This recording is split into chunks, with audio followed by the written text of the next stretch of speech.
Can you handle it? The following is a production of Lift Hill Media. Ladies and gentlemen, welcome to the original Theme Park Podcast. This is your announcer, Neil Patrick Harris. To all who come to this happy place, welcome. Podcasting from our glass enclosed studios in Washington, D.C., this is CoasterRadio.com. Here are your hosts, Mike Collins and E.B.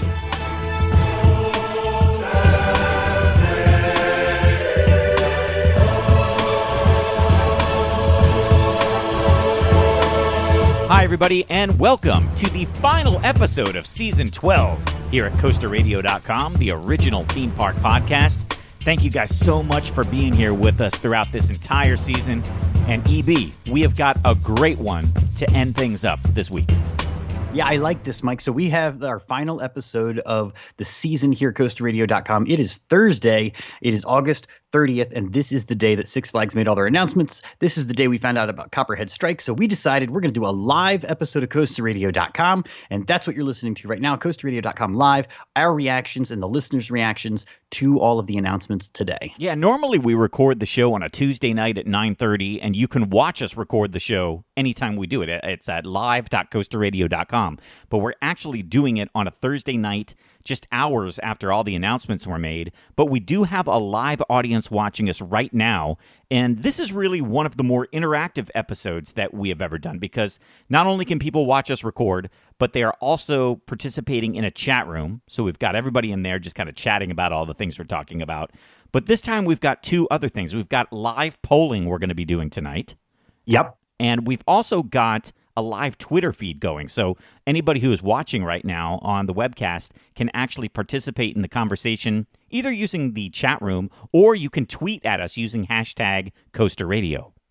Yeah, and Mike, you're also going to be dropping in when you do live.coasterradio.com. You're not only watching us record the podcast episode, but you're seeing us record the podcast episode. And so, me and Mike are there in the video, but you're also going to be playing in videos of these new rides that have been announced as we're discussing them. So that's pretty cool, too, if you're watching us live. Yeah, and if you missed this live look-in webcast, what we're going to do is put it on our YouTube channel. So if you go to our Facebook page, you go to Twitter, or you find us on YouTube, this is actually going to be put up there so you can check this out and see kind of what a behind-the-scenes look at our podcast is all about. There you go. Cool. Yeah. So no editing tonight. This is going straight up to the internet because it's exciting. Like, this was a big day if you're a fan of theme parks, because not only did Six Flags announce everything that they're doing at every single one of their parks for 2019, but Carowinds had a gigantic announcement today. Yeah, they did. And Mike, before we even get into these, I want to ask you, did the day live up to your expectations? That's the first question I want to ask you. That's a good question. All the announcements are really cool, but if I have to jump right in, and I don't want to start this big season finale on a bummer, but I don't know, there wasn't anything that was mind-blowing today. Would you agree? Was there anything where you were like, oh my God, that's the best roller coaster I've ever seen? I don't know. I think it met expectations. Yes. And that's the sad thing, right? Is that we kind of knew what Copperhead strike was going to be, and we're going to talk about that in a bit. We knew West Coast Racers was coming. We didn't know the manufacturer or exactly what it was going to be, but we thought it would be something pretty cool.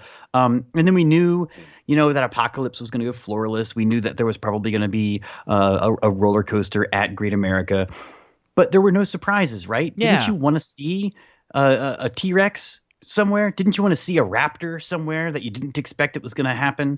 That's what I think is disappointing. Is there was nothing that was like, that is such a surprise to me. Yeah. Everything was sort of like, oh yeah, that's cool, and yeah, okay, good, great. Everything was kind of exactly as you expected, which is kind of a bummer, because I think these days, with the way things go with the internet and with all the coaster boys being able to do research and check into the plans at city councils and stuff, there's no way to keep anything a secret anymore. Well, but there were little things. I mean, we're going to talk about little things specifically at different parks and different aspects of certain roller coasters that were announced that are surprising and that are worth getting excited about. But I just don't feel like there was no mega bomb announcement that was like, oh, whoa, they're going to build a T-Rex. I mean, the T-Rex, I think that was the thing. And disappointment, I think, overall, that there's no more Raptors coming. Yeah, I think that is the bummer. I was thinking we were at least going to see one. or at least see the first T-Rex or something like. We just didn't see anything. Mr. like Nemesis in the chat room, he's disappointed there wasn't the 500-foot B&M that was rumored. That's right. You always are looking for that. We're looking. What is the year that is coming? You're right. Okay, so let's get back to it. The big one that came late, Copperhead Strike from Carowinds. Yes. And if you are watching right now at live.coasterradio.com, we've actually got video. The interesting thing about this, and I think something that a lot of people called, the ride actually starts out with a JoJo roll, something we haven't seen since Dorney Park did it with Hydra the Revenge. Now, and they named the JoJo roll up at Hydra Dorney Park after the designer, right? Yes, yeah. Or after his daughter? I can't remember exactly what it was. Yeah, actually, it was after the guy. I think he was like the director of like attractions or something. His name was Joe, so they called it a JoJo roll or so. So I'm surprised that name has stuck and continues on. I was going to ask you, is Carowinds calling it a JoJo row? Yeah, right now, actually, from Carowinds on their website, they say that the ride immediately leaves the station and goes into a JoJo roll. There you go. Yeah. Okay, excellent. And I like that, too, because it does. It leaves the barn. Well, we just saw that in the video. And it goes over that nice slow roll. And we're talking about no over-the-shoulder restraints here. So you're hanging upside down slowly. And then it makes a 180-degree turn and takes you into the launch building, which I guess is – so you start out in the jam factory, or I guess Granny making jam in the barn. Yeah. And then you leave that, and then you find the other barn where she's making the moonshine. Although they never say moonshine. They just say something else. Yeah, I do like she's making something else. There is a moonshine still in that second barn, which I like. I think that's pretty cool. So there is a moonshine theme. She's cooking up something in copper pots. Yes, I love that there's actually we won't say the word moonshine, though. I know. A moonshine themed coaster. The JoJo roll into the second barn. That's where the moonshine is happening. And then I guess the story is kind of weird to me. So you're going to Granny's farm, and you're going out into the cornfields, and watch out because there's a lot of copperheads there. And then you are trying to steal her secret jam recipe. So are we criminals? And we're trying to steal an old lady's jam recipes because we're jealous that she always wins at the county fair. Yeah. And then we find the still where she's making moonshine. And then we hear a shotgun blast. Is that what I read? I think so. I think that's what's going on. Shotgun blast. It's like, oh, we got to get out of here. Somebody's going to catch us. Yes. And then we launch out of the launch barn. Yeah, and I'm liking what I'm seeing in the chat room right now. First, people asking if I will be drinking moonshine to celebrate, which maybe I will be, since this is the last episode of Coaster Radio for the season. After this is done, I might go get myself some moonshine. But also, Paolo has a good idea. He goes, why don't they have a moonshine tasting bar right outside of the ride? I think that'd be cool. Ooh. Do they sell alcohol at Carowinds? I don't think they do. I don't think they do. But maybe now's the time if you're going to have a moonshine-themed ride. So, What if they had non-alcoholic moonshine-themed drinks? Oh, that'd be cool. Yeah, you could do that. I'm assuming. Are they going to sell jam in like the gift shop? Yeah, I don't know. That's a good question. question. Is that a thing? Yeah, that would be weird. Yeah. So we're watching the video here, Mike, and this ride looks great. What I love about this ride. I think the elements that really make me smile and really make me want to ride this ride, it's these vertical loops. Yes. That are just so perfectly go through a perfect vertical loop. And the first one there that you launch into is almost a circle, right? Yeah. It's not a teardrop. It's a circle because the way that you come out of it and go up the little hill at the end. And so they look so good. And when you watch the POV, you just feel like it's this wonderful upside down experience where, other elements will twist you and turn you and flip you around and things like that. I really love just a really perfect loop. Yeah, a lot of those loop inversions there have a lot of hang time, too, I'm noticing, at least what the point of view animation is looking like.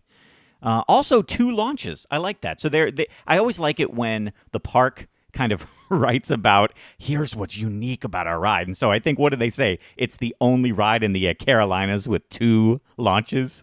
So that's kind of interesting that they do that. Yeah. Coaster Talk is telling us in the chat room that, yes, they do sell alcohol. So there you go. Maybe they will have moonshine. Yeah, maybe. I think it's a perfect and Paolo is definitely reminding us that in that announcement video that they did where they had the stage performance and Granny actually came out and she literally stomped on and killed a snake in the announcement stage show. She had moonshine and she drank it right on stage. Yeah. So maybe they won't be shying away from the moonshine after all. But yeah, that last inversion is it the last inversion? We're watching the video again. there's a lot of hang time on that one, Mike. It's the where you really do go up there and hang high up. I remember when we were looking at the plans, and everybody was kind of trying to decipher what the footers were and how they were laid out, and that looked like it might be a top hat, but it's not. You actually go up, and then you hang upside down. That last inversion, it's really, really good. And I like the fact we'll talk about restraints.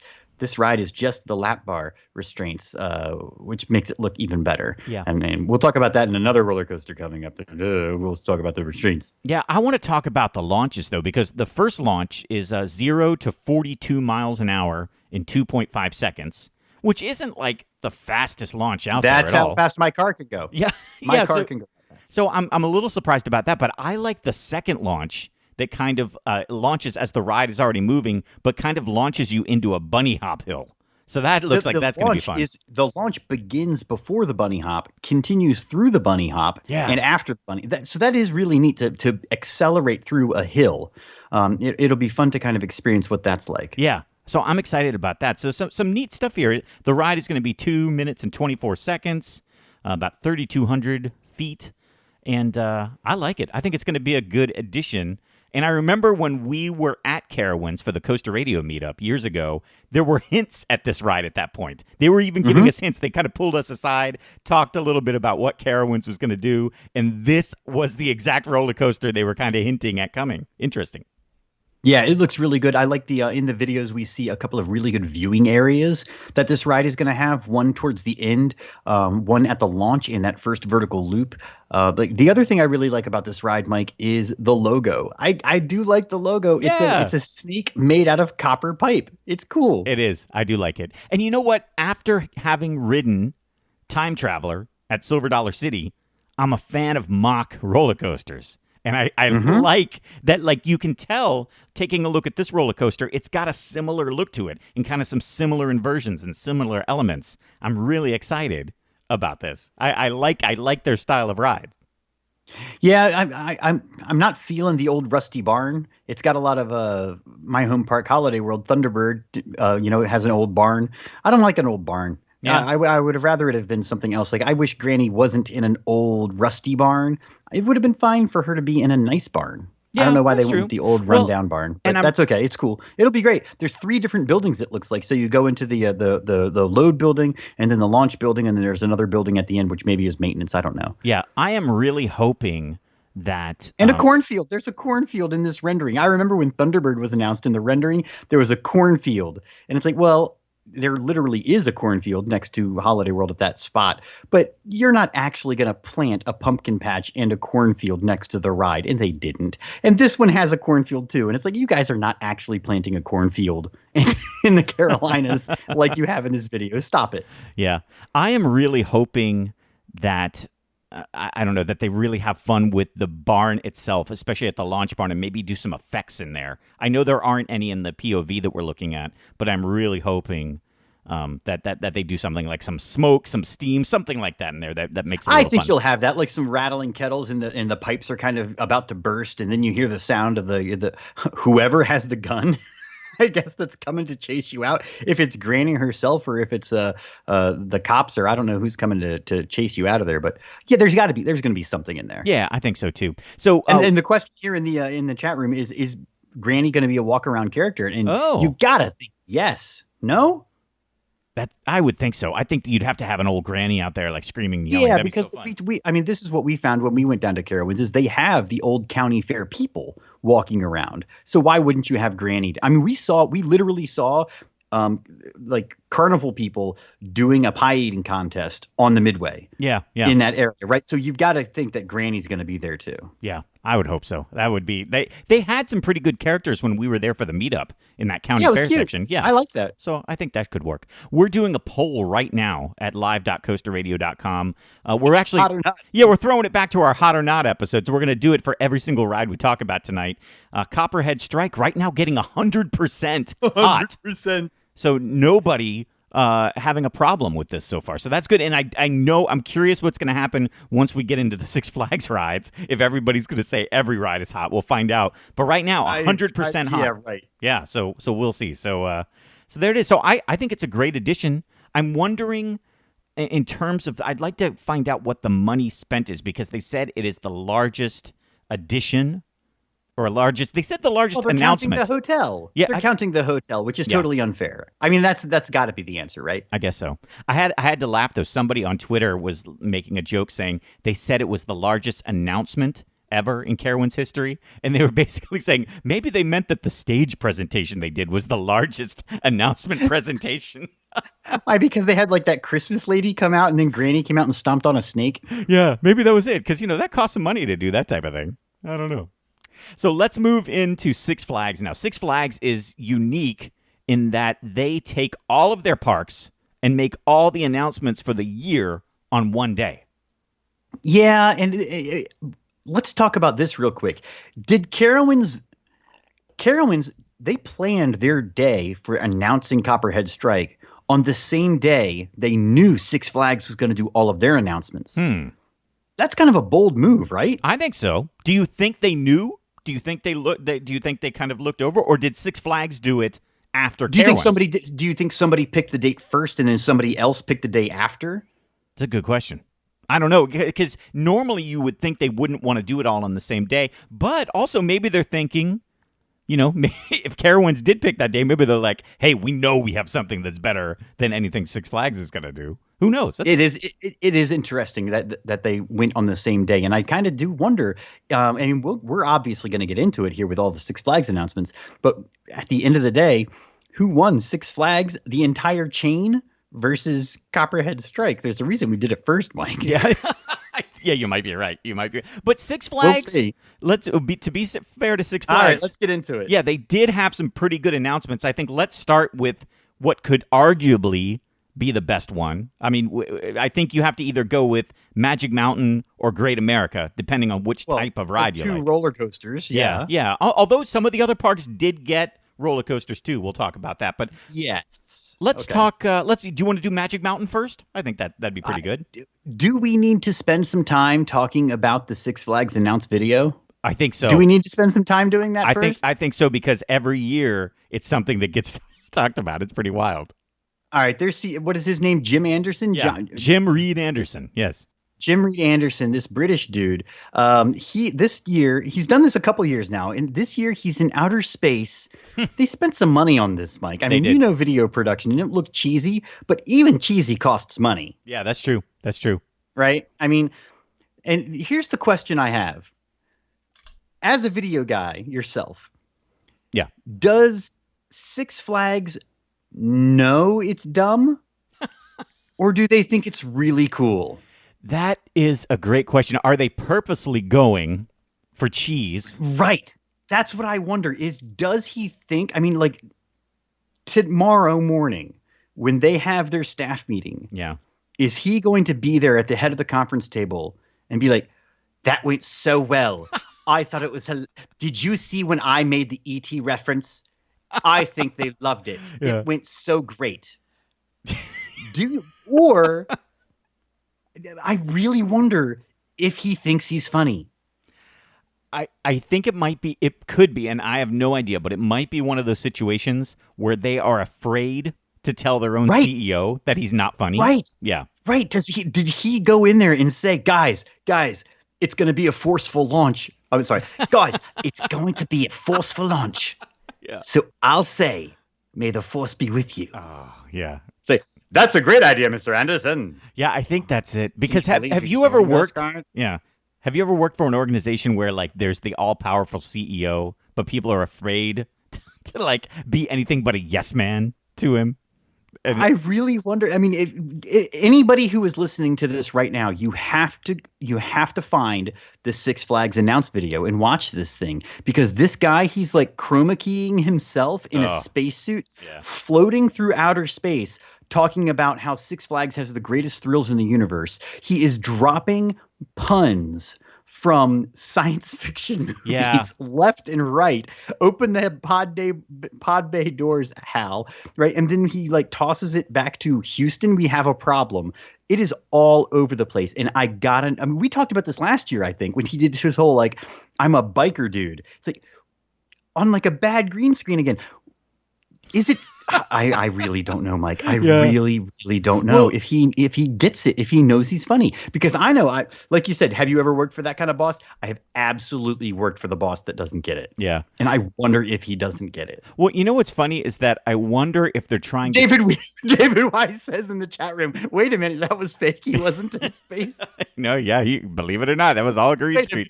But you know what it makes me think of? It makes me think of like when Walt Disney was the spokesperson for his parks. And are they trying to make this guy into like a Walt Disney type figure? Like, why do we need to see him when like nobody knows who this guy is? Like, if he walked past me at Six Flags America, I wouldn't know who it was.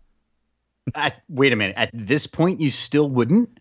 No, I would. Because I feel like now I might. Yeah, I guess. Well, maybe that. The other thing is because we've been doing this for a couple of years at this point, I am actually looking forward to seeing him in another video next summer. True. Yeah, you look forward to it. So it's true. Working, right? I don't know if it's working. You know what this means, though, is that we're looking for guests for the first couple episodes of Season 13, and it's going to start with episode 500 of CoasterRadio.com.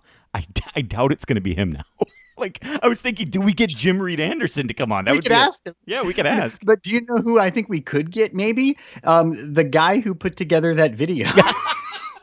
And he would reveal all of you know, it's like Cohen flipping on Trump. We got to get that guy to tell us all of his secrets. There you go. Yeah. Like, this guy just doesn't get it. Yeah. Seriously. Well, I don't know if anybody from Six Flags corporate is listening and you want to bring Jim Reed Anderson on. I think we would really enjoy having that dude come on and we'd ask him questions about it. It'd be fun.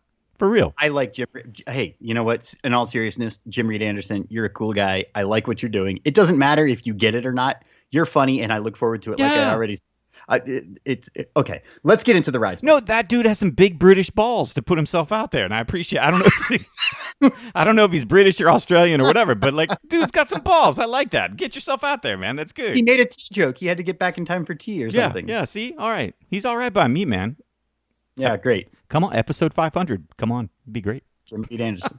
So what do you say? Do you want to take a look at West Coast Racers here at Magic Mountain? Yeah, that's the one. This is the one, I feel like, Mike, right? I mean, we'll talk about Maxx Force too. That's the other big roller coaster. But West Coast Racers, boy, this looks good, right? Yeah. Now, here's what's interesting. I mean, again, I don't want to be the bummer, but I'm reading Coaster Boy. They hate it. They hate it. They're so mad about it. I am so shocked by this because I watched this thing, and I'll be the first to say it.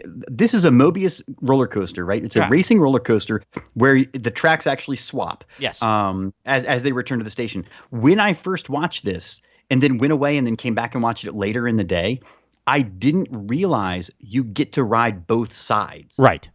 Because I didn't read through the comments. I didn't read the description. I just watched the video and moved on. But you actually that is really cool to me. I like that a lot. Yeah, and it starts making me worried when I see a roller coaster like this and I'm like, oh, that's cool. I would really enjoy and then you read the comments and like, wait a minute, am I wrong? Wait, do I not have coaster cred if I'm saying this is not a good... So yeah, but I have to say, like, not every roller coaster at Magic Mountain has to be the ultimate in thrill and, the pushing limits and stuff. They have enough of those that do that. I think this is a great thrilling ride, kind of the steel version of, Twisted Colossus that they have there. I think it's fun, and especially because, I don't know about you, but it seems like you see the other train continuously, which you don't normally do on racing coasters. Most times on a racing coaster, you see the ride, I don't know, you see the other train like maybe 2 or 3 times. This you see it the entire time. Yeah, you come together and then you go back apart. This one is they're running in parallel a lot of times and then like twisting above each other and below each other.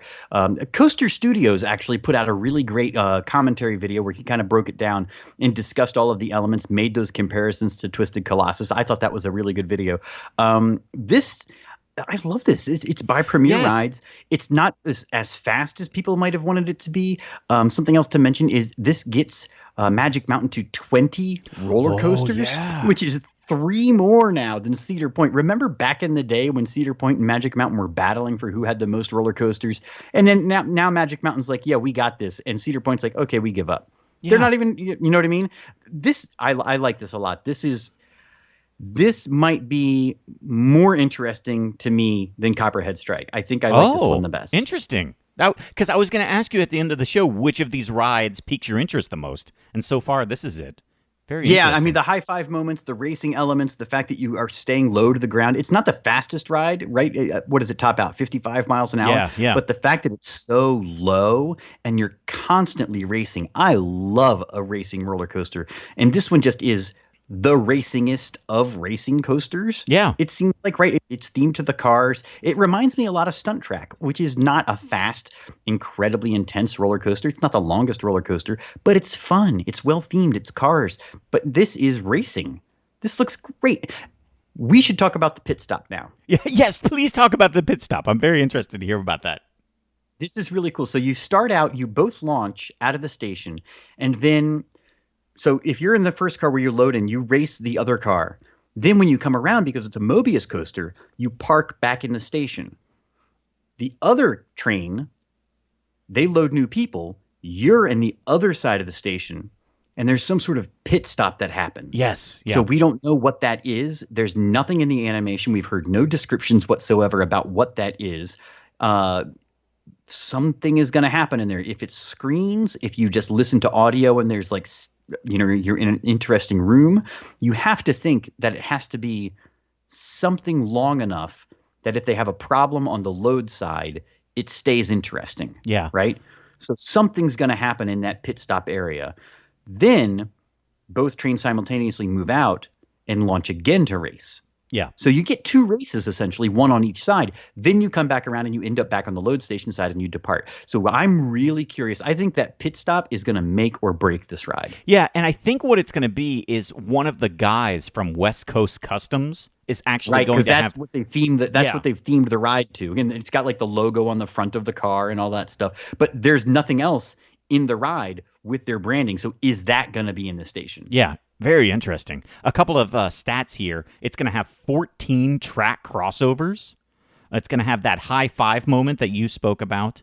30 train interactions, 15 per lap. So that's what I was talking about. Yeah. Most other rides, like, Lightning Racer at Hershey Park, you don't see the other train that often. You don't see it 15 times. So that's one of the things I like about this. But I think where the coaster boards are getting kind of bummed out, 55 miles per hour, nowhere near as fast as some of the other roller coasters at Magic Mountain. No. Yeah. Right. Yeah. Check out the poll. We actually have it up at live.coasterradio.com right now. Between hot or not, 70% of the audience saying this is a hot ride. 30%, though, saying not. Yeah, and I think this is because we were hoping there wasn't a lot of information about this. We knew it was West Coast Racers. We knew the land that was being cleared out, but we didn't have a lot of details. So I think imaginations kind of ran wild. And it's not as big or as fast or as tall or whatever about what it was going to be. Yeah. But I think this is really cool. I like this. Yeah, I like it too. I think it's got a cool look. People are also disappointed.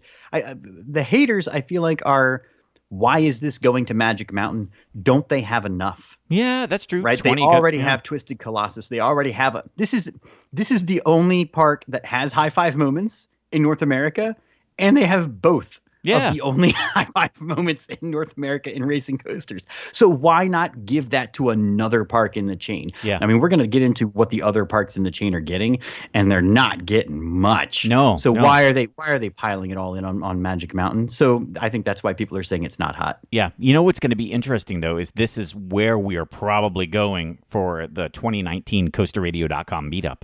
So we're going to get a chance to check this out in person. But man, two coasters in the same park where it's kind of a Mobius thing, where you get to ride both sides. I love it. I think that's cool. Yeah, this is a roller coaster I want to ride a lot. Yeah. Let's move on to Six Flags Great America. This is the other gigantic roller coaster that Six Flags announced, and it's called Maxx Force. What are you thinking about this, EB? Maxx Force sounds like a 1999 cartoon. Max that's on at 10:30 on Channel 5. Yeah. Are you talking about Max Goof, one of your favorite cartoon characters, right? No, not Max Goof. I think Maxx Force is like a teenager who's like a super genius and has been recruited by the CIA, and they give him some sort of like robotic arms or something, right? Maxx Force. I don't know. Yeah. Maxx Force. It's awful. This is horrible. Have we not gotten past Max Force to the extreme with 2 X's. Yeah. Seriously. Yeah. Why are you doing this, Six Flags? Max Force. That's terrible. Yeah, a lot of people are already saying that maybe the name won't stick. Maybe they'll put something else because this looks like a great ride with not a fantastic name. I think there could be a better name. There could any name would be better. Silver roller coaster with a launch. Yeah. But hey, name it that. Yeah, the cool thing That's is a better though, name. the launch here, the fastest launch coaster in North America, 78 miles per hour in less than 2 seconds. Yeah, this is great. This thing looks really cool. The launch looks really cool. The fastest inversion is another one that this ride is going to be doing. A barrel roll at 60 some miles an hour? Yes. That it's going to be doing this thing. The bunny hop that is right at the end of this launch. So you are going to hit that thing and just fly out of your seat. Mike, the bad thing about this roller coaster, it's got over-the-shoulder restraints. What are we doing? I'm surprised at that. Like a lot of similar type rides, they're figuring out ways to do it without them. And I'm surprised about that they do have that.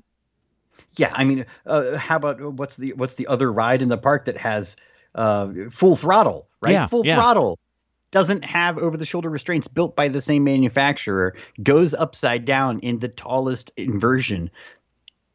I don't know why they're doing this, but I was reading online. I was seeing some of the comments and things like that people were saying, that's just the rendering. It's not going to have it. Don't worry. I don't know. We'll see. We'll see if it doesn't have the over-the-shoulder restraints when it actually starts getting built. Yeah. Or if Six Flags wants to make an announcement to clarify. Yeah, I'm kind of curious about this. There's some cool things here. First, the highest double inversion at 175 feet over the ground. So that's pretty cool. They're going to have the trains themselves look really beautiful. They're kind of modeled after Formula One racing cars.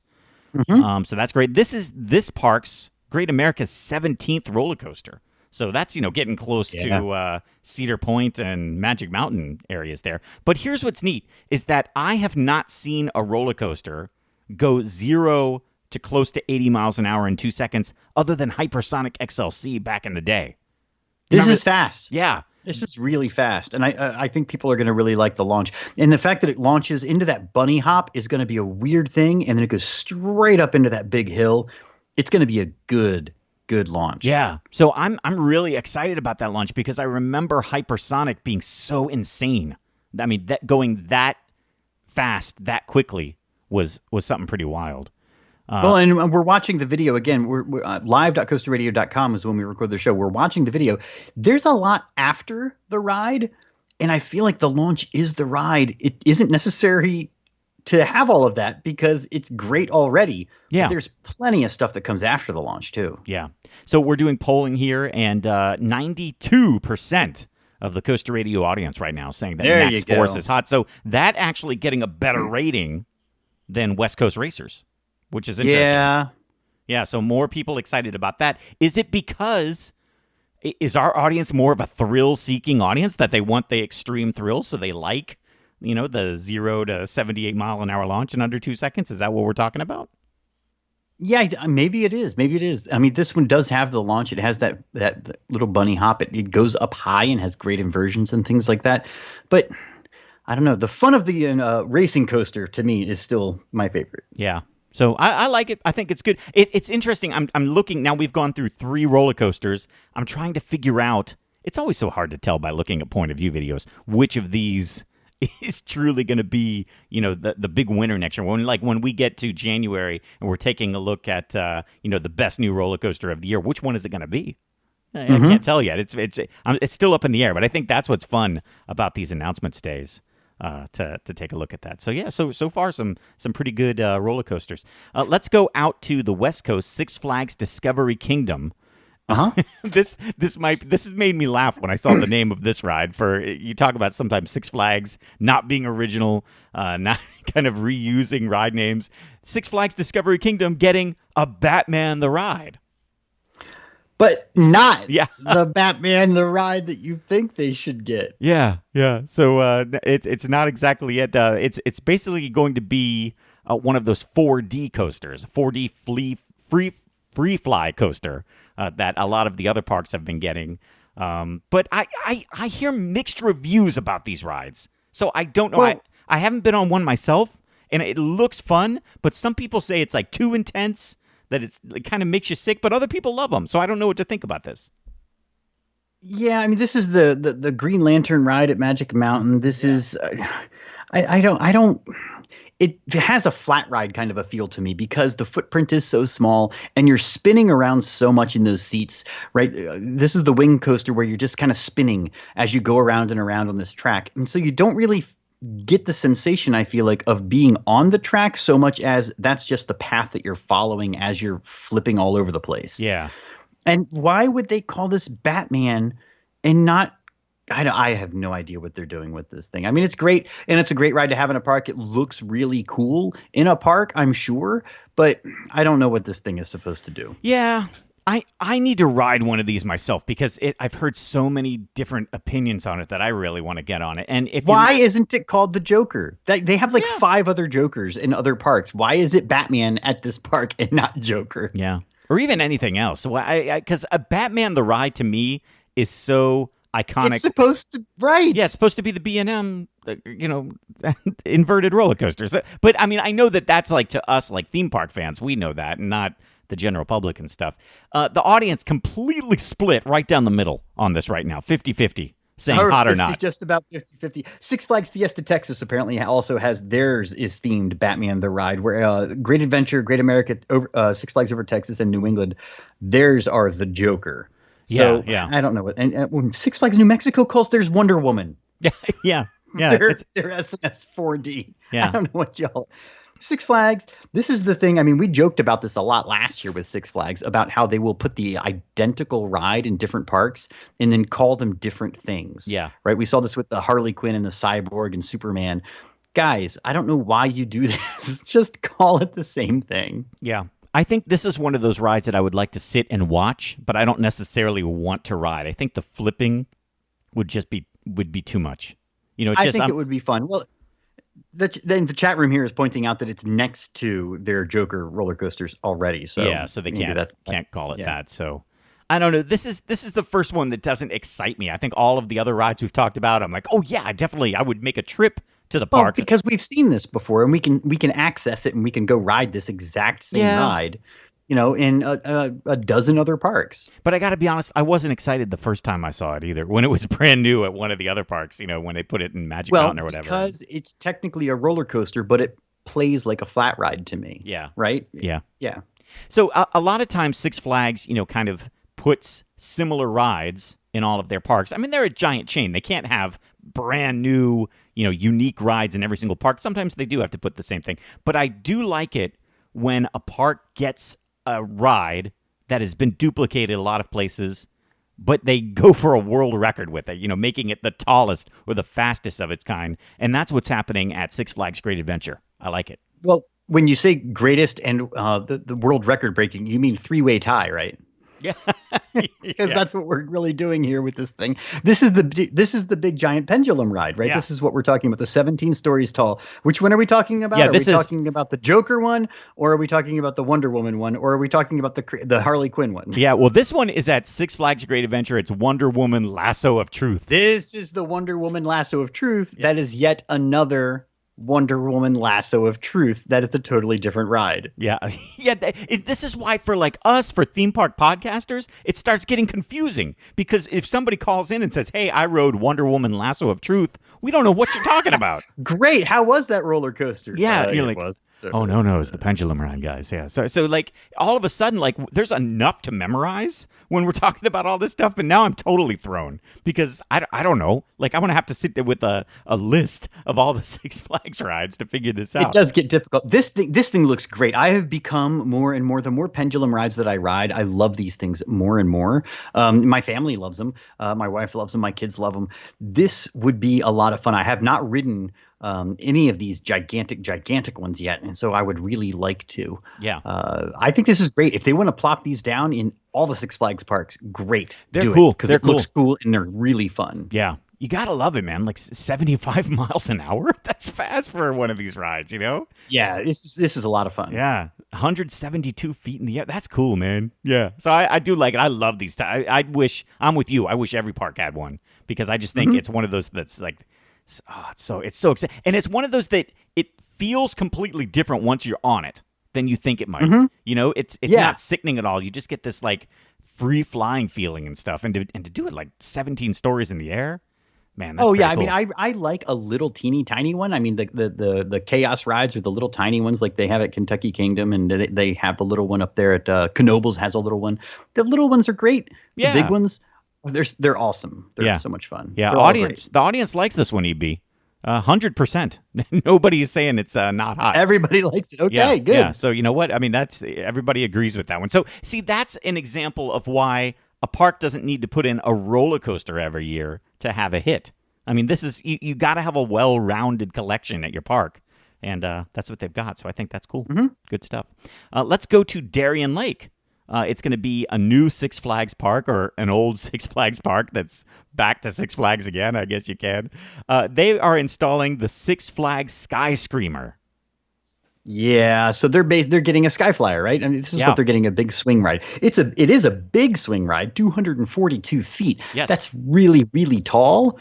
But Darien Lake fans are upset about this. They wanted a roller coaster. Yeah, I think they were thinking, Six Flags comes back, and that's what they're going to do. But yeah, no roller coaster for them. But I've been on this type of ride before. This is scarier to me than a Windseeker, or because of those chains that Yeah, are just because you're just hanging from chains on these little tiny little. I can't believe that the height restrictions on these are so as low as they are. Yeah. Because this thing is really scary and really fun. This is fine. I mean, Darien Lake, don't complain too much because this is a good, fun ride. Yeah, I know you wanted a roller coaster. You didn't get one this time around, but this is great. This is good. Yeah. If you didn't have a swing ride like this already, you need one. Yeah, 35 miles an hour too. That's not nothing. That's pretty good. And again, Coaster Radio audience, 100% of people who Everybody are watching likes the it. show. Good. Yeah, nobody is saying this is a bad idea. So see, this is interesting because when you go and you read what theme park fans are saying on Reddit or in some of the YouTube channels or on Facebook, a lot of people complain. They're like, wait, why should Darien Lake get that? But take a look. Take a look at really what's going on here. You don't need a gigantic roller coaster every time. You've got to kind of put in these flats around to make the park well-rounded. Yeah, you do, but I still think Darien Lake fans, they wanted to have something else. And now that we've talked about a park that Six Flags is acquiring next year, I wanted to talk about the membership. Yes, That yes. Six Flags has talked about the perks and things like that. And we'll get into this and we'll talk more about it. They're doing their flash sale this weekend where people are trying to buy into these the memberships at a pretty deep discount and the passes and whatnot. Those memberships are not going to be valid at these newly acquired parks. Really? I was surprised by that. Okay. I guess they haven't figured it out yet, but if you go on there, in the fine print, it says you cannot go to Frontier City. You cannot go to Darien Lake with your season, your membership to another Six Flags park. But what's really weird is you can buy a Six Flags membership at Darien Lake or Frontier City or the other parks, and that is good for all the other parks. Oh, interesting. So it's weird that way. Where yeah. if you buy your, so I was looking at my, because we're talking about Magic Mountain, and I still need to get up to Great America. I was going to get mine from Six Flags St. Louis because it's $1 cheaper than Great America. Yeah, there you go. There you go. Yeah. But when I was looking at it, you can't take that pass then and go to Frontier City. And you're somebody Yeah. who does travel around and gets to all those parks, so it would make sense for you. It's interesting. So you got to be careful and you got to pay attention. I'm so confused about the membership, Mike. And this is another episode of the show that we'll probably get into in the off season as people are thinking about their season passes. It's really confusing, and there's so much going on with it, and I just don't understand it. But I think I might have to figure it out because I think I need to get a Six Flags membership because it's a really good deal right now, and there's great perks, and we're going to be going to Six Flags next summer. And they're talking about all those membership rewards. Like it's kind of like a casino where you have the weird points and the perks and things like that. It's difficult, and so you feel tricked, and then you also feel like you're missing out if you don't do it. Like I was looking at the pass, and it was like, well, I want to get it for next summer, and it's like, oh, but it's also good for all of 2018 too. And it's like, oh, well, I guess I have to go to the park now in November. Yeah. Because you feel like you're missing out if you don't. Yeah, it's it's interesting what they're working on there because they're even saying that as you ride roller coasters and you check in on your phone, that will give you points for the reward system. So there's all sorts of things that give you points. Yeah, it's crazy. Yeah, I like that though. I like that if you ride a roller coaster 5 times, you get points. Or if you go and like eat food somewhere, you get points. You go, it's neat. Go see a show, you get points. It's a cool idea. Like depending on how much you're at the park and how much you're a fan of the park, that you get rewarded for that. I think that's cool. Well, they're gamifying the whole thing, right? There's a whole game theory thing to it, because you look at it and you do the math and you start thinking about it and you're like, well, I'd be a sucker if I just got the gold membership. I have to get Diamond Super Elite or whatever it's called, because of all of these perks and things like that. And you can get like 50% off everything in the park. Yeah. Once you get to a certain level, it's such a scam. But then it consumes you. Right. Because I was like, well, if I got the Super Diamond Elite or whatever for all 5 members of my family, well, that's it. We're just doing Six Flags. Yeah, true. Right? True. For every trip year round, we have to go to Six Flags to make it worth it. But it's so worth it. Yeah. That's weird, right? You don't want – I don't know. Yeah. It's an interesting tactic. We'll see if it works. Yeah. The interesting thing is, as much as we talk about Disney and Universal kind of leading things, neither of those big parks do anything like this. There's no rewards program for Disney or Universal. Like the Six Flags right now owns that. Even Cedar Fair isn't doing that. Yeah, and now this points thing where you can actually, gain more perks and benefits as you go along experiencing the parks makes it even more so. And it's going to be fun to see how people deal with that and treat that. I'm sure there's going to be people, just like we have weird people that will go and ride a roller coaster every day for hours. Yeah. Every day, all season long. It's like, I got on Steel Vengeance 380 times this season, guys. What is that going to do for the point system? Yeah, true. Yeah, you know, that's right. Yeah, it's going to be weird to see what happens. Interesting. Let's move on here and see some of the other. Let's talk about the rides again. Because Six Flags America announced that Apocalypse, as we know it, their stand-up roller coaster is going away, but now we know why, because they are essentially turning it into Firebird, what they're calling the only floorless roller coaster in Maryland. So, this is kind of what we expected. Like Six Flags America, man, I feel bad for them. They're like the stepchild. They're like the redheaded stepchild. They don't get that many brand new things. In this case, they're just throwing some floorless trains onto their old roller coaster there, which I guess maybe makes it more exciting. Maybe it makes it re-rideable.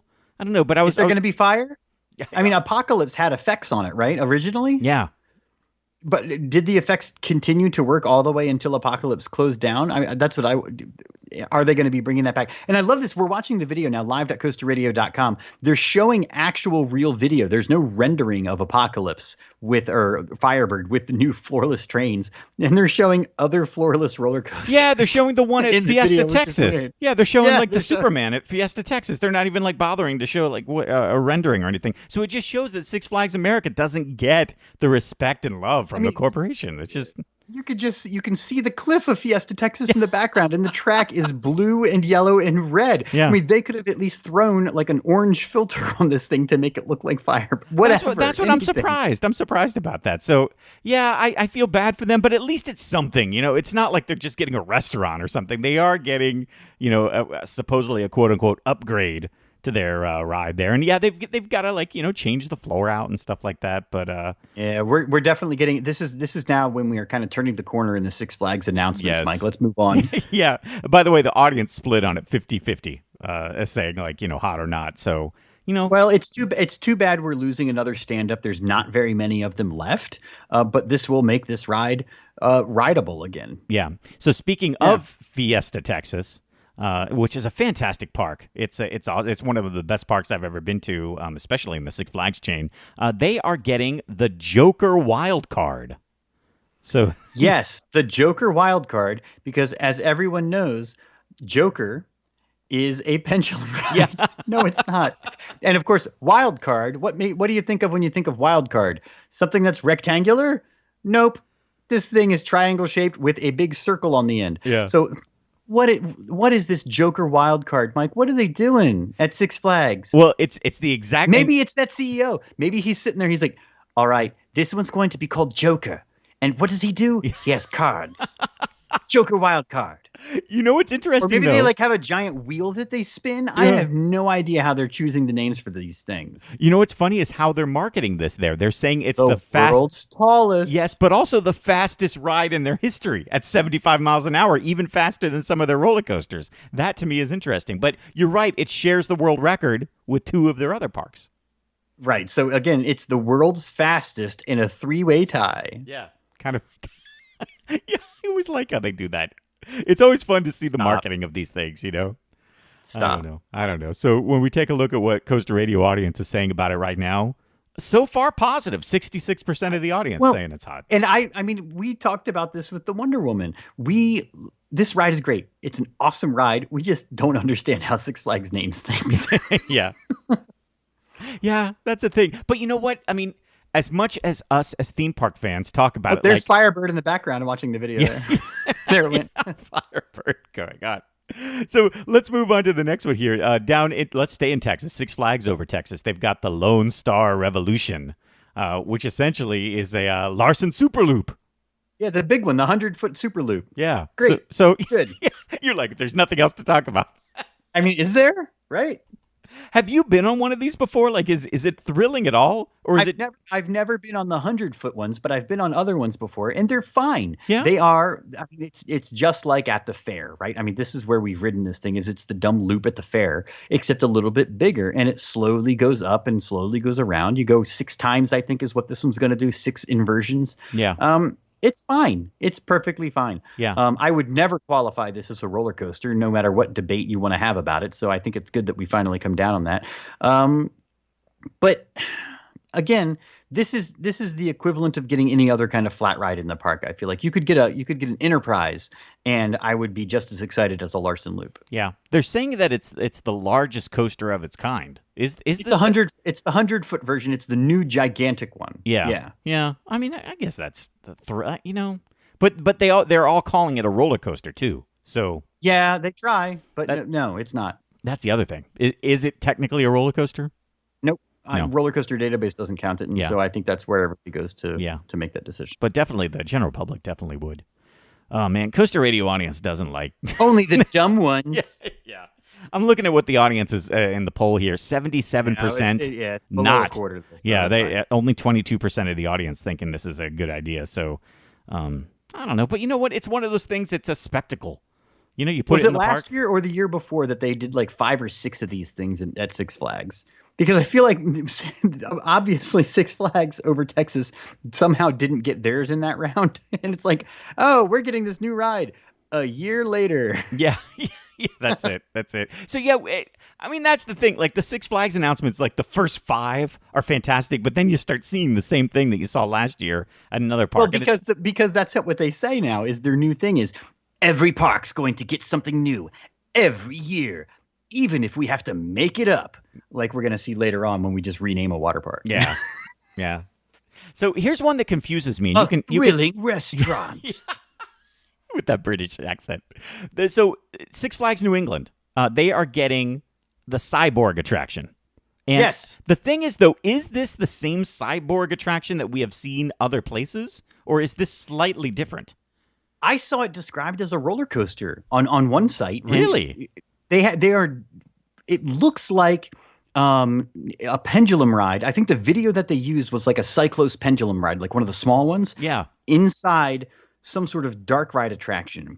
Okay. And so they're saying it's going to be spinning, and it's a dark ride, and there's interactivity.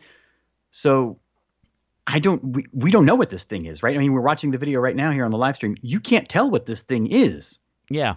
Watching this video. So maybe they'll put the Cyborg ride that we've seen where it's the gyroscope thing inside a building. That'd be cool. Yes. Right? Kind of like we've seen, they put scramblers inside buildings and put lights on them and lasers back in the 70s and 80s. Maybe that's what they're doing again. Or is this... I mean, that's got to be what it is, right? Yeah, I mean, they're saying... Because, I mean, they wouldn't use this video if they were going to make a spinning wild mouse inside a building. Right.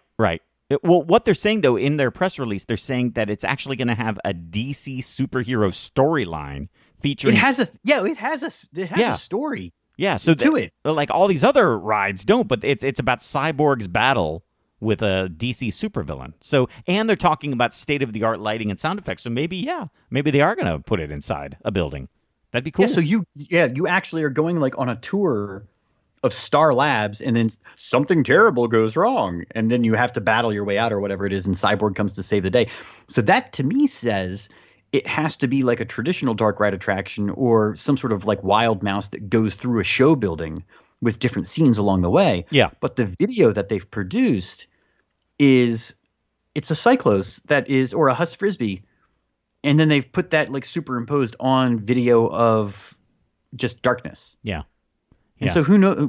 This might be the sleeper hit. I mean, if Sure. this turns out to be some sort of really cool, well-themed interactive roller coaster, that could be something really special. Yeah. Or they could literally just put, some spinning thing inside of a room with lasers and have the story be in the queue. I always liked Tomb Raider that they put inside the box. Remember that? It was like the indoor top spin, and they had all the sound effects. And at one point, they had Lara Croft running around, like a live actor in there. I'm all for that. If you can take a flat ride, put it inside, give it some storyline, give it some lighting, have some fun with it.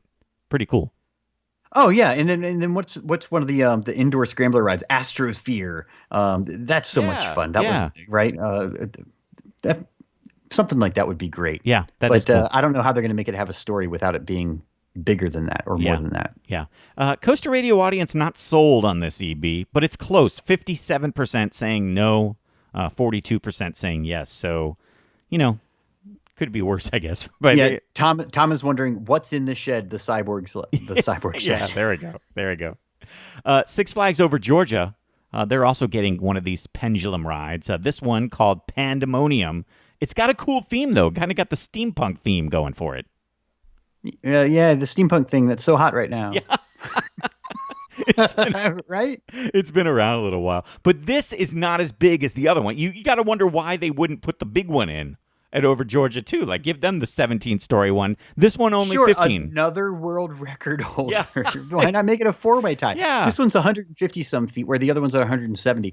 Yeah, it's interesting, isn't it? Because was there some reason beyond just we want to save a few $1,000? I mean, I can't imagine it was that much of a difference. I don't know. Yeah, it's a good question. Or is it like a matter of space, or is it a matter of their height restrict? Who knows? But that's weird. That why have one that's that much shorter? It's 70 miles an hour.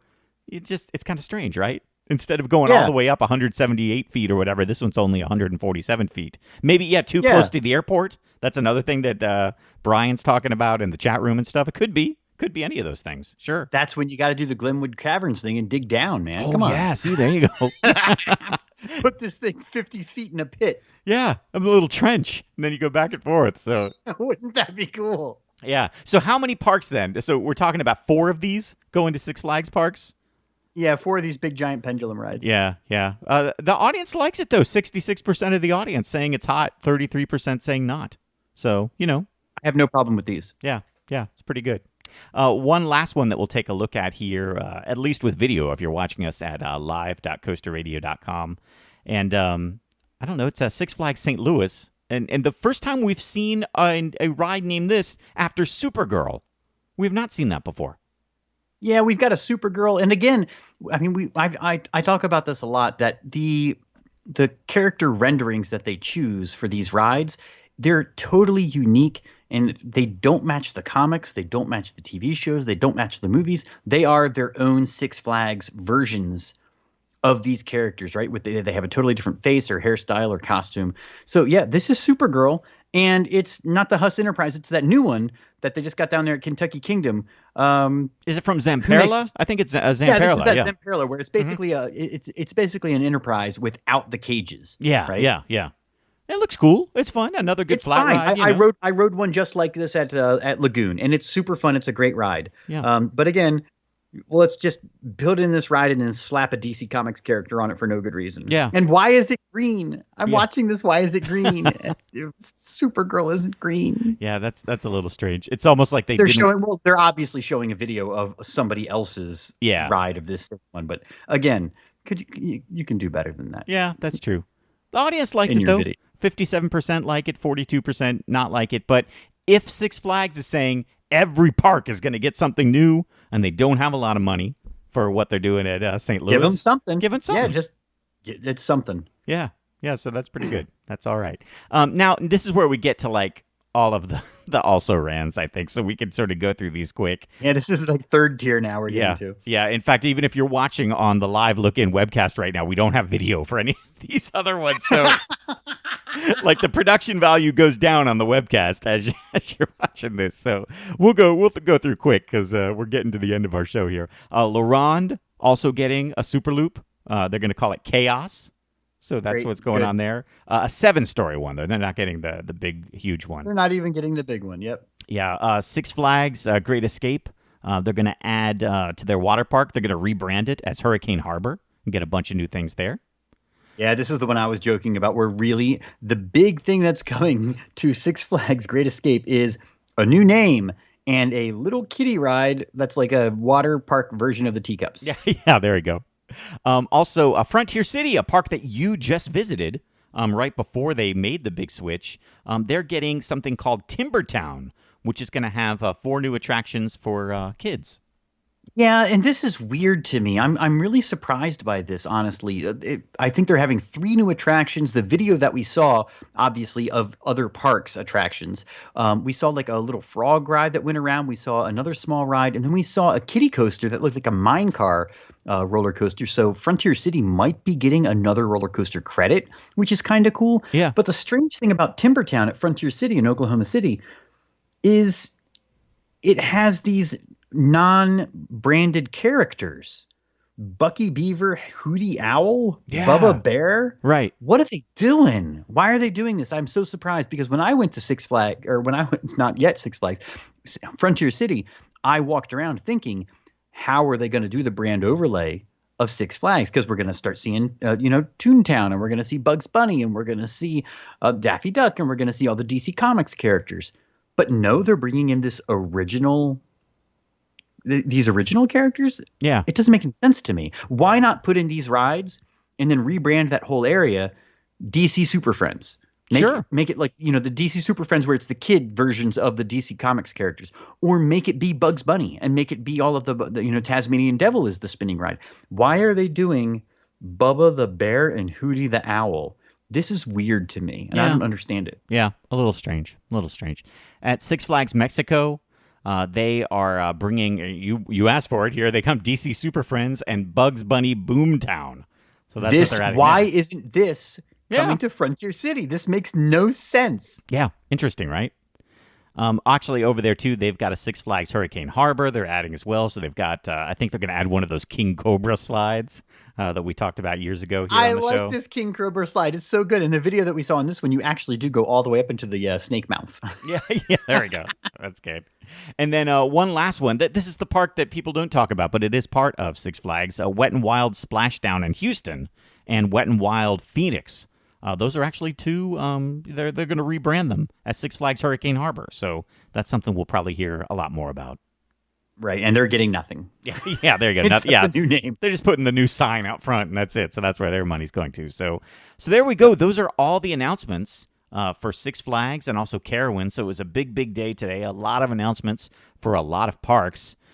Let's talk about it. I'm curious, especially the people who are in the chat room right now, and you can feel free to tweet at us at #CoasterRadio, and I'm curious to hear what you think, EB. Which is, like, what are your top 3? What are your top 3 attractions here that we've talked about today? Well, looking at these attractions, if I could go anywhere and experience anything, it would have to be Chaos. No, I'm kidding. Yeah. If I had to pick, right, you say, hey, I'm going to fly you out. I'm going to take you there. You can go and you can ride the one ride. I'm going to ride the West Coast Racers. Yeah. That looks like so much fun, Mike. Yeah. It looks like so much fun. And it looks really unique. It looks totally different from anything else that I've ever experienced before. I love racing coasters. And the fact that this is not only a racing coaster, but you really do get to race twice. Yes. People were complaining. It's like, this ride's so short, it's so dumb. Well, it's not really when you get to do both sides of the track, and at the same time, you also get that cool little show in the middle. And I think if that show is decent, this ride could be really, really fun and be 2 rides in one. Yeah. It could be a good hit, man, especially just with those 15 moments of seeing the other ride, the crossovers and stuff. Really, we cool. talk about it all the time with like when we talk about speed on a roller coaster. You can go, 128 miles an hour, but if you're going 128 miles an hour and there's nothing around you, it's hard to tell. If you're low to the ground like this thing is, 55 might feel like 100 miles an hour, right? Yeah. For me, I love West Coast Racers. I think that might be the most fun roller coaster that we've talked about tonight, the one that makes you laugh the most. I'd really like to get on Copperhead Strike, though. I think I'd like to see what that launch is like. Only because how much I love Time Traveler, I'd love to see what Mach does in this situation, too. So I love those two. But also, I got to say, aside from the name, Maxx Force looks pretty good, too. Maxx Force looks really good. Copperhead Strike, when I think about, again, like you said, Time Traveler, I think about the forces I experienced on that ride, the inversions on that ride. I was laughing and having a really good time, feeling like I was pulled through that ride the whole time. Yeah. If Copperhead Strike can have those same sorts of feelings, going through those inversions, especially those vertical loops that I love so bad, it could be really, really cool. So yeah, Copperhead Strike is right up there for me too. But I just feel like racing coasters. I mean, I would do a bad racing coaster over a really good. I just love racing coasters. I really want to ride it. Yeah. James over at the Coaster Talk podcast just tweeted at us, and here's his top 3 from what we've talked about tonight. At number 3, he has West Coast Racers. At number 2, Copperhead Strike. But at number 1, he's got Maxx Force. That's what he's like. That launch, Mike. I mean, it all depends on what you want. Do you want to have something that's well themed and it's more of a social event like West Coast Racers? Yeah. Do you want to have something that is forceful and has inversions and is a true roller coaster? That's going to be Copperhead Strike. If you want that launch, if you want those forces of a launch, that's going to have to be Maxx Force. Throw Steel Curtain in to this at Kennywood. That's the other one. Okay. Where is that? Is that right up there? I mean, is that? I'm trying to figure out. I worry about Steel Curtain breaking the North American record for number of inversions. Makes me feel like that ride might be one of those where you have to, brace yourself and you have to conquer. Right? It's not going to be. I mean, maybe I'm wrong. I don't know. I'm hoping to get back to Kennywood again next year and ride this thing. Is it going to be a ride that you experience and have fun with, or is it going to be a ride you have to conquer and kind of fight your way through and say, "Whew, I made it. Yeah, I did it." Yeah. That's going to be the what happens with Steel Curtain. Yeah. All I know is next year is shaping up already to be a good year, and it's going to be fun. It's going to be the 13th. Yeah, lots of launches. Dale's putting that out. Theme Park Families launches. That's 2019. Yeah. Also, Yukon Striker. That's the other one we got to talk about. That's up there too. So there's some good roller coasters, man. Coming in 2019, it's going to be an exciting season for Coaster Radio, I think, as we watch these things being built during the off season and then getting out to experience them in the spring and summer of 2019, which is going to be season 13 of Coaster Radio that starts with episode 500. That's going to be the first episode of season 13. That's right, and that's coming up in just a few weeks. We're going to take a couple of weeks off like we do here at the end of the summer, and then we come back with you guys in October. We'll be talking haunts and stuff like that. We'll have that season premiere. 500 is the number of the episode there when we come back for season 13. It's going to be a lot of fun. We have some special tricks and treats in store for that episode, so you'll have to be sure to tune in and come back with us. But Mike, we're not going away completely. We've got some stuff in between this last season finale episode and the season premiere episode coming up in October. Yeah, because technically this episode is number 497. That's how many we've bad done. Math, Mike. You gotta jam something in there. Yeah, we gotta do two. We got 2 more. So we've got some video podcasts we're gonna do for 498, 499 to get up to 500. So that's gonna be pretty good. But as we're thinking about season 13, we're planning it right now, but we really do need your help, and that is where the CoasterRadio.com listener survey comes in. Yeah, survey.coasterradio.com. If you haven't done it yet, it just takes a little bit of time, but it does take some time because we are asking you a lot of questions. We want to know who you are, what you are, where you are, that sort of stuff. But then we get into the content of the podcast itself. What do you like? What don't you like? We have multiple choice, but there's also some short answer sections on this this survey. You can really give us some true feedback. And Mike, like we talk about every year that we've done this, because we've done the listener survey many years now. the results of the survey really do guide the show. So if there's something you like, something you don't like, something you want to see changed, survey.coasterradio.com. Tell us about it, and you're going to see it kind of put into effect. We go over it, when we come back with the new season of Coaster Radio, we'll talk about the survey and we'll implement changes. Lots of stuff has changed in the past, Mike, as a result of the survey. Yeah. And you know what? It's fascinating to see the results of it. They are confusing, as always. I know what's going to happen. Like from this episode, somebody's going to write in on the survey and say, hey, Mike, you shouldn't have said big British balls. You shouldn't have said that phrase, Mike. But then somebody else is going to write in and say, oh, I love it when you talk about big British balls. So, I love it when you talk about big British. That's what's going to happen. I know it. I can guarantee it. I would put $100 down on the table right now and say that's going to happen because that's what happens. Yeah. But it's all right. Yeah. It's all good. But EB and I take it all. We crunch the numbers. We figure out what's going on. And that's how we figure out what's going on for season 13. So we've already got some. Yeah, there you go. Yeah, there you go. We've got fun stuff planned for it, so that's good. Also, EBS, there's still time for the Summer of Icy. It's like days left, right? Yeah, finally, the summertime is over, so we are wrapping up our summer-long contest, the Summer of Icy, our partnership with the wonderful folks at Icy, the coolest drink in the park. Send us an Icy selfie from the park. If you're still getting out to the parks, you still got a chance to win some cool Icy swag from your friends here at Coaster Radio. So take an Icy selfie at Coaster Radio with the hashtag IcyLife, and you might be chosen to win. This is the final weekend, and I'll be sending out our final prizes, and then we'll never talk about Icy again. There we go. This is the end of season 12. It's the 45th episode that we've done. Man, it's been such a fun season, especially going to the meetups and seeing all you guys there and all just the great interviews that we've gotten to do this year. But I think the coolest thing that has happened this year is the outpouring of support that we've gotten from our friends who help us out each and every week, each and every month at patreon.com/CoasterRadio. Absolutely. Patreon.com/CoasterRadio. Guys, if you are not supporting the show at Patreon.com/CoasterRadio, there is something terribly wrong with you. Go to Patreon.com/CoasterRadio. There's all sorts of sweet perks. There's bonus content.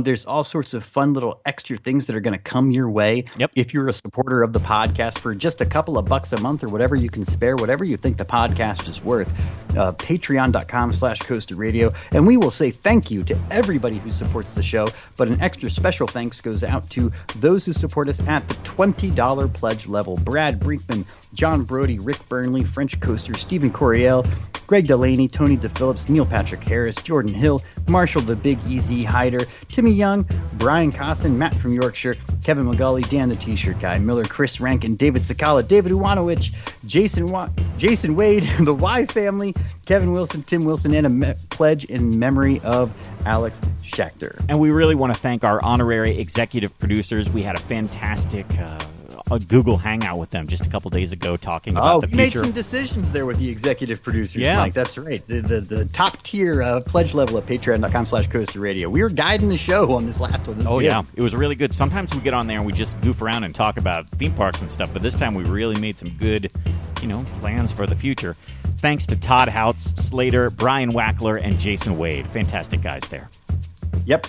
So that is it. This is a live episode. EB, I don't even have to edit anything tonight. We went straight through. You got no editing? There's no fancy music? We're not doing Coaster Radio, radio drama theater or anything like that? Nothing. There's no special fanfare out. We're just going to say bye, guys. Thank you so much for a great season of CoasterRadio.com.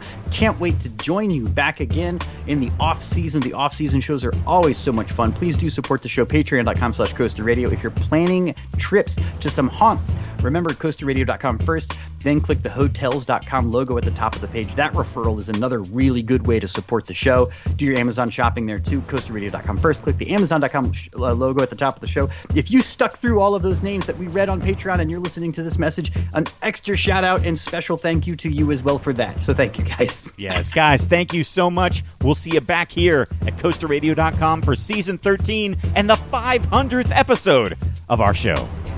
Thanks for listening to the original Theme Park Podcast. For CoasterRadio.com, I'm Neil Patrick Harris. Peace out, suckers. CoasterRadio.com is a production of Lift Hill Media, LLC. The show is intended for private use only and may not be redistributed or broadcast without our express written permission.